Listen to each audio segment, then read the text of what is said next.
Léopold II est désormais le maître incontesté du Congo. Il est le grand vainqueur de la conférence sur le partage de l'Afrique de l'Ouest, qui a eu lieu entre décembre 1884 et février 1885. En quelques mois, les plus grandes puissances de l'époque, la France, l'Allemagne, le Royaume-Uni, le Portugal, les États-Unis et l'Empire ottoman, entre autres, se sont répartis l'Afrique sur une simple carte, traçant des frontières arbitraires et inconséquentes. Un simple jeu diplomatique qui scelle le destin de tout un continent pour le siècle à venir.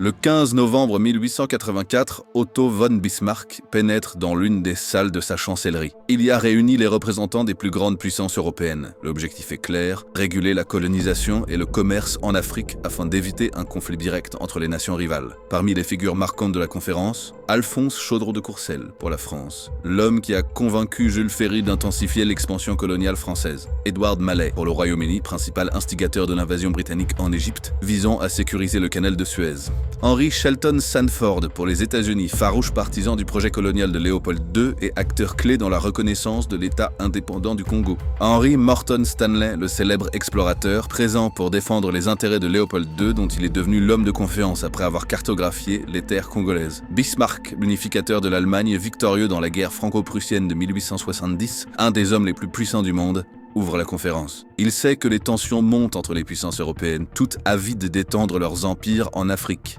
Cette conférence est censée éviter un conflit direct, mais elle est surtout le point de départ d'un pillage méthodique du continent. Les débats s'animent, les alliances se nouent et se dénouent dans les couloirs feutrés de la chancellerie. Chaque nation cherche à tirer profit de la situation sans entrer en conflit direct avec ses rivales. Le cas du Congo est le plus épineux. La France, le Portugal et la Belgique en revendiquent chacun une part. Mais Léopold II, grâce à l'influence d'Henry Morton Stanley et au soutien diplomatique des États-Unis et de l'Allemagne, parvient à imposer son autorité absolue sur le territoire. Dans un habile jeu de dupes, Léopold se présente comme un humaniste, affirmant vouloir abolir la traite arabe et apporter commerce, civilisation et christianisme aux populations locales. En échange, il obtient un blanc-seing pour exploiter le Congo comme une propriété personnelle, mais, pour calmer les tensions, une condition est imposée. Le Congo sera une zone de libre-échange. Le bassin du Congo et ses affluents sont déclarés libres au commerce pour toutes les nations. Cette clause semble garantir un accès équitable aux richesses du territoire, mais en réalité, Léopold II contrôle toutes les infrastructures commerciales,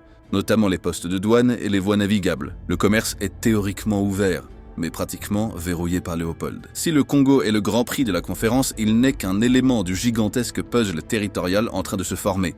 Les Européens, dans leur empressement, tracent des frontières arbitraires, ignorant totalement les réalités ethniques, culturelles et historiques du continent. Des royaumes millénaires sont coupés en deux, des ethnies ennemies sont forcées de cohabiter sous un même drapeau, semant les graines des conflits futurs.